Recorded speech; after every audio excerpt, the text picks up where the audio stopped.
Hollywood বলিউডের অনেক তারকাই নানান সময়ে ডায়াবেটিসের প্রতিরোধে সংগ্রাম নিয়ে মুখ খুলেছেন। এনডিটিভি ও হিন্দুস্তান টাইমস অবলম্বনে জেনে নেওয়া যাক এসব তারকাদের খবর।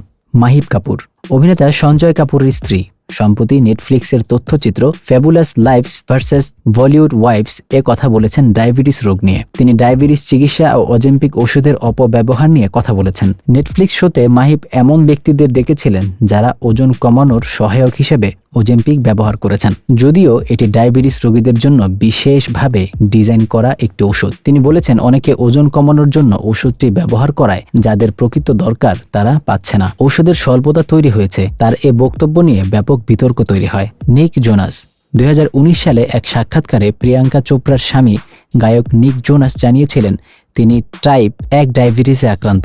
এই রোগের সঙ্গে সংগ্রাম নিয়ে তিনি বলেন, এটা একাকিত্ব আর বিচ্ছিন্নতা তৈরি করে। 14 বছর আগে আমার ডায়াবেটিস ধরা পড়ে। আমি এখন ব্যায়াম করি, নিয়ম মেনে খাই, সবসময় সুগার নিয়ে শুরুতে বুঝতে পারিনি ইনসুলিন নেই।